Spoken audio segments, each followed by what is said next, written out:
Have you ever watched Minecraft YouTubers PvP and wondered, how did they become so good? Do you feel like you could use some guidance on your PvP skills? Well, I, only a Squid, am here to teach you everything you need to know about Minecraft PvP. With the help of the best PvPers I know, we will be taking a deep dive into PvP on SMPs, from strategies to optimal kits to secret methods. This may just be my greatest video, so try to follow along to the end.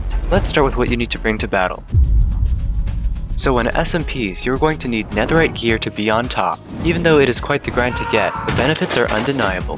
The main differences between netherite armor and diamond armor is the added armor toughness, which basically reduces damage from strong attacks, the reduced knockback that you take when wearing it, the roughly 10% durability increase, and also it just looks so much cooler. This massive upgrade skews the odds against people who don't have it, making it crucial in combat.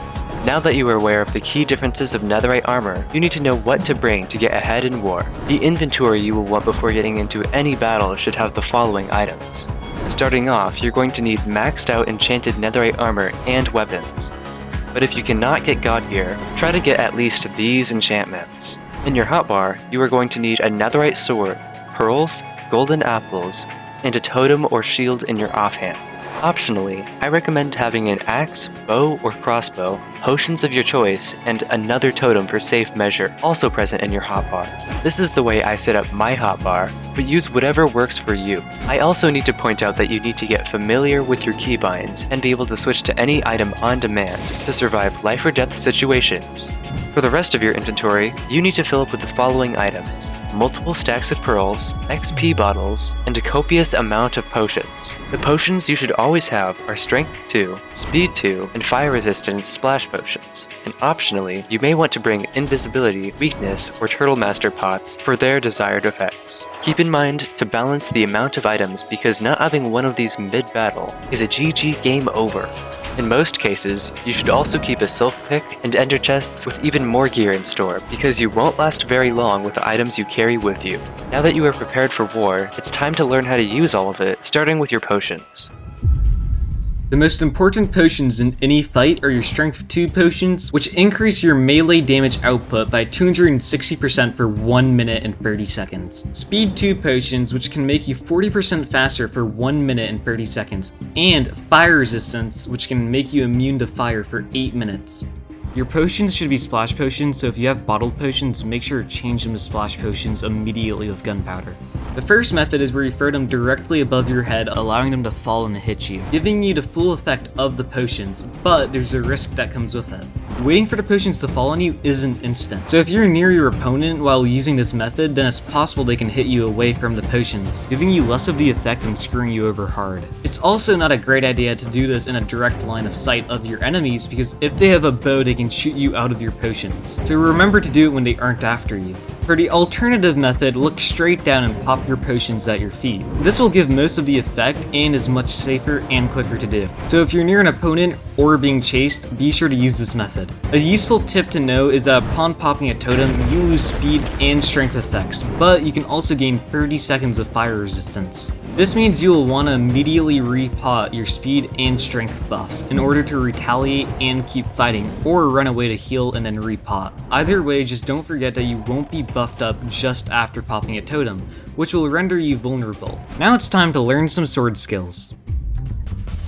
In netherite combat, strafes and combos are criminally underrated because if they're used right, they can easily turn the tide of an engagement. Even though ground hits with Strength 2 deal 1 heart per hit compared to 1.5 hearts for crits, if you can get your opponent in a combo where they're not able to hit you back when you're attacking, they will take extra hits without any damage done to you, breaking their armor faster, dealing unexpected damage, and giving you a health advantage. So combined with crit chains, you can string together crazy combos that will have them purling away first. This sounds nice and all, but it is easier said than done. Usually, netherite combos involve a great deal of circle strafes and quick side-to-side strafes, because these tactics are good at making your opponent miss. In circle strafes, you need to get out of their field of view, so you are going to need a steady aim and a large mouse pad. In side-to-side strafes, it is most effective when you hit them back when they jump for a crit, making them miss, and keeping them from hitting you over and over again. Once you get your free hits in, you can switch to crit chains to gain a larger health advantage over them. This works well because the confusion caused by constantly switching up your strafes will literally melt their brain. As long as you adjust your attacks according to their ping, you shouldn't have any issues making them run for the hills. Just make sure not to underestimate the power of crit chains. As you should know, a crit or critical hit is a hit that does 150% to regular damage and can be done when you hit while falling down without pressing the W key. To perform a crit chain, you need to perform a crit every time your attack cooldown is over with the sword. This allows you to melt through the health of enemies, but you need to have very good aim and be able to track your opponent. I like to start my crit chains with a ground hit or a W tap to fling my opponent a bit into the air and take them off balance, and then begin a massive crit chain. Each crit does about 1.5 hearts, so if you can out-crit your opponent, then you can most likely pop more totems and kill them faster. You don't always want to go for crits because predictably jumping before each attack makes you vulnerable to ground hits. You can also do something called P-crits or punish crits, which is when you use the knockback you take from your opponent to crit them as you're falling down from the knockback of their hit. It's important that you know when to disengage in a crit chain trade, because if you and your opponent are critting each other out, but your opponent seems to be getting more hits, then it's more likely they will pop your totem or even worse, kill you. The shield is a controversial part of netherite PvP that can utterly destroy people who aren't prepared for it. Fair warning though, shields are quite garbage on high ping and won't save you from explosives. Now to use the shield properly, you need to block before their hit lands and jump in time for them to be in range. Let go and hit them with a crit and re-shield. This is called instant shielding and can help you secure a health advantage when fighting enemies. This method is probably what gets me the most 10 heart kills in battle because most of their hits simply bounce off the shield. If your opponent has an axe, you need to instant shield only when they are holding out their sword and going for sword attacks, so your blocking actually works. Otherwise, they will break your shield when you hold it out and get hits in on you. When fighting someone using a shield, try to fake them out by pretending to go in with a sword, and when they hold out the shield to block your hit, immediately switch to your axe and shield disable them, then go in with the sword attacks while they are defenseless. Much of shield PvP is about predicting when they will hold out their shield, and using the right weapon to counter them. Hopefully you now understand how the shield works in netherite PvP. Ender pearls are basically lifesavers, and each pearl you throw does about half a heart if you have full protection 4 and feather falling 4. So be sure to have both those enchants on your gear. That way you take the least damage possible from your pearl. Now for your pearls, you need to know when to use them. You should be using them before it's too late and you pop a totem or die. Because if you're getting crit chained or comboed by someone and you keep trying to fight them, then chances are things won't end well. If you can tell that you aren't winning an engagement right away, or you mess something up, try to pearl away at half health so they will not have a chance to kill you. To escape your demise, you need to throw your pearl not too close or else they can easily end you, but also not too far. If you throw it far away, your opponent may have time to finish you off. You will also need to learn how to pearl after your opponent to keep applying pressure on them by pearling where their pearl is going to land. This works best when you have a health advantage and can try to finish them off right there. So it's all a matter of your health situation and when you need to escape a battle. This happens rarely, but sometimes you can block someone's pearl and prevent them from running away. When this happens, stay on them because their pearling means they are low. This factors for many totem pops and deaths on SMPs, so make sure not to pearl into your enemies at all costs. So are you now starting to see why pearls are so important? Healing is by far one of the most important aspects of almost any type of Minecraft PvP, and it is especially apparent in SMP PvP. What a lot of skilled PvPers do before fights is pre-gapping, but not doing it once, but twice, and sometimes even 3 times. See, this actually increases your saturation. What is saturation? Well, there's this cool mod called Apple Skin that actually makes it very clear and understandable. Think of it as like a second food bar. When it's full, you regenerate much more than you could do without it. Eating 2 to 3 golden apples fills that bar completely, and that's why you see people doing it. Although there's also strategy to it. In netherite pot PvP, you see golden carrots being included in the kits, and that's because a single golden carrot brings your saturation to more than half of being full. And combined with a golden apple, not only does it make you waste less food, but it is more effective in the long run. Although golden carrots are not very effective at healing in combat, so never use them in close encounters.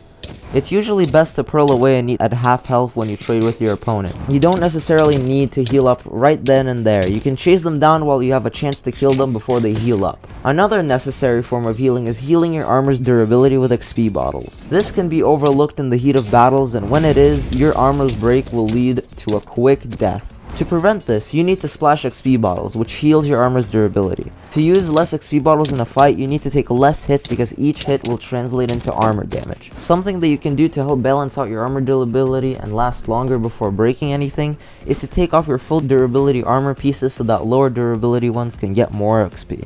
Also, if you're on your last stack of XP bottles, you need to heal your armor when it is at 60%, so the durability on your armor pieces evens out at 100%. If you don't kill your opponent quick enough, the battle will be decided by who had the most XP bottles, so don't forget to bring them. Utilities in netherite PvP, while not necessary, are all helpful tools that you can add to your hotbar and inventory for a tactical advantage. Firstly, the axe is only necessary in shield PvP, though it also packs a huge punch by dealing 2 hearts of damage with strength 2 applied. Next are the ranged weapons, the bow and crossbow. The strengths of the crossbow are the multi-shot and quick charge abilities, which allow for effective crowd control and the delivery of tipped arrows, like weakness, poison, or slowfall. The bow, my personal choice for a ranged weapon, delivers single high impact and knockback shots that can chip away at someone's health, and can repel enemies with the punch to in sticky situations. It also does a good amount of armor damage, which can stack up over time. Next are the trident and water bucket, which can assist in mobility, whether it's attacking or fleeing. They are generally useful in SMPs, but they do take up 2 slots of your inventory, so they aren't always worth it. Finally, I will quickly mention cobwebs because you can trap people and force them to waste their pearls to get out of them. All of these utilities can prove to be helpful in combat situations. However, I don't recommend bringing all of them with you. Now, we will cover some different strategies and tips that you may want to know for any fight. Firstly, a general tip that you need to know is to not run away on foot without pearling. Your instinct may be to do this, but you need to resist it and pearl away because they can basically combo you while running and you can't escape it unless you fight them back. This is a common mistake among less experienced players, so be sure to overcome it. On the same note, remember that running without jumping is faster when you have speed 2 on. The next strategy is about keeping track of the other player's saturation and health. You should make your tactical decisions based on your observations of your enemy, meaning if they eat only once per engagement, you should take advantage of this by eating more than them to give you the upper hand. And if you know that they aren't getting as many hits in as you, try applying more pressure on them to finish them off.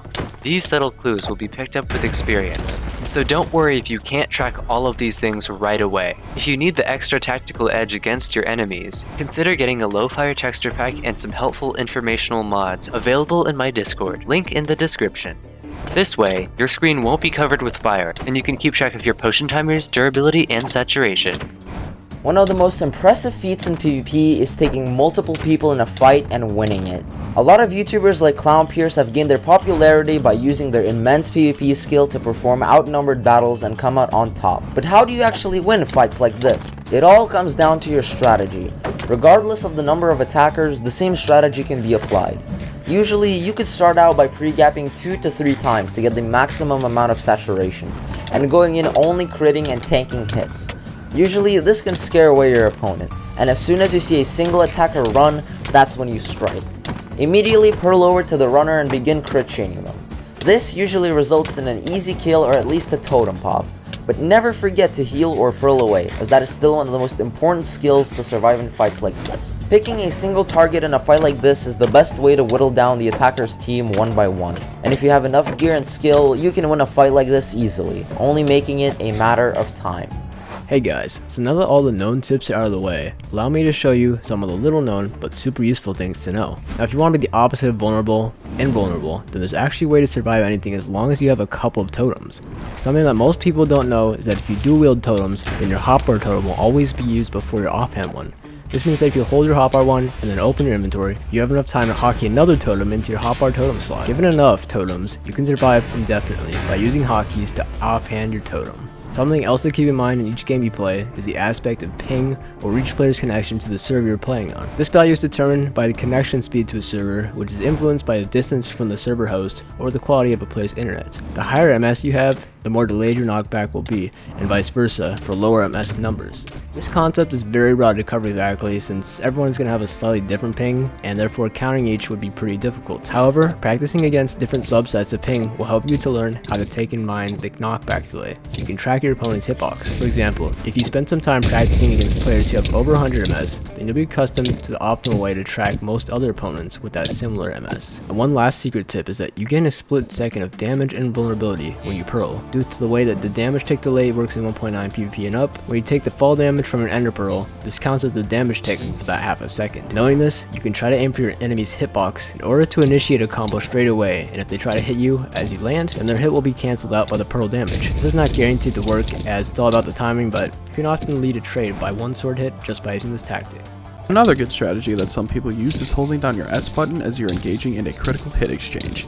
This helps prevent the chance that your enemy walks through you when you are hitting them, which can be very annoying. So, players like to hold S while critting to maintain their distance and to land crits on their opponent without having to worry about losing sight of your opponent. Mind games are also a massive part of the Netherite Sword PvP. A good way to confuse opponents is by acting like you're low after a quick exchange in which you got more hits off in. Do this when they for sure don't know how many times you have eaten, so they assume you forgot to and are making a mistake. After pearling away to act like you need to eat a golden apple, the opponent will chase after you thinking they have you in the bag for a quick totem pop, but they will be completely wrong. After they pearl over to you, put the gapples away and take out your sword and start critting them out. The hope is that they will try to focus you and not turn away because they will think that they have the advantage, even though this is incorrect. Another good mind game is to talk tough during a game. Don't overdo this though. What I mean by this is stopping mid-game and asking if they are really trying, asking them if they want to hit you, etc. This can get into their head and cause them to mess up by getting more pressure on them to perform better in the fight. This can lead to losing the fight because of the amount of pressure that you put on them, which would cause them to mess up in the fight and give you the free dub.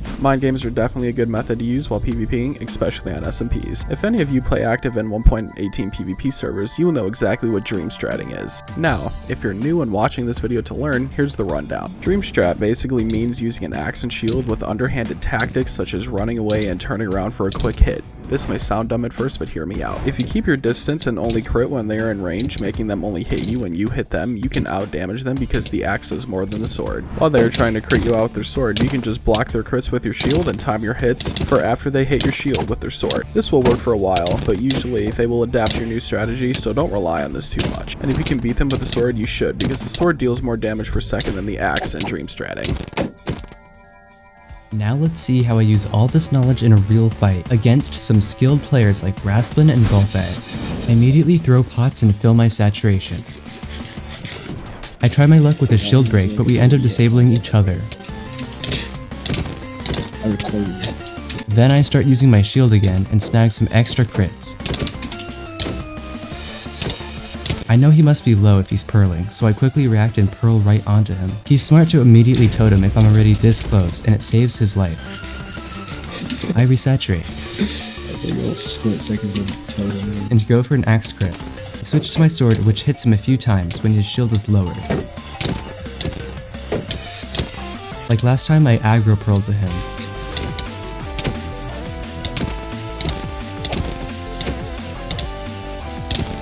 I took more damage this time, so I eat. I carefully predict when his shield will be down, and we both get decent crits in.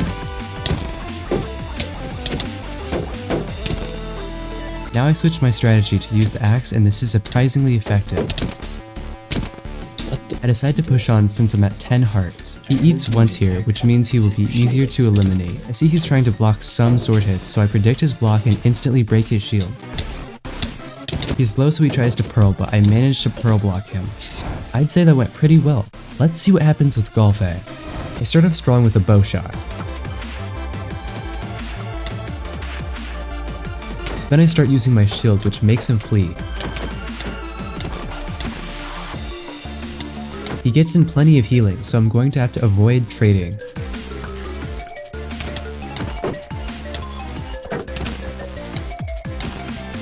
When I break his shield, I realize that he doesn't break mine back. He does get away though.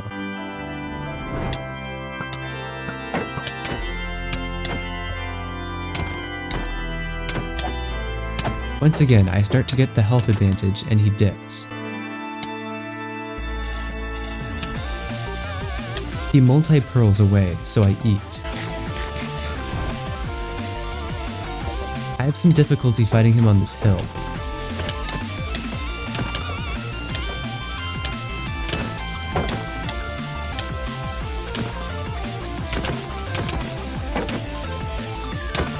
I got him low enough to not want to chase me though.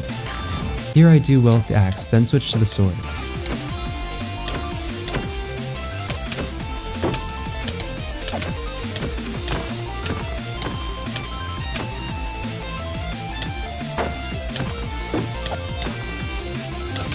But I have difficulty starting a crit chain, so we both dip. Once again, I start off with the axe. But this time I actually do get a good crit chain in. I get extremely lucky with a perfect pearl intercept, and I win the game.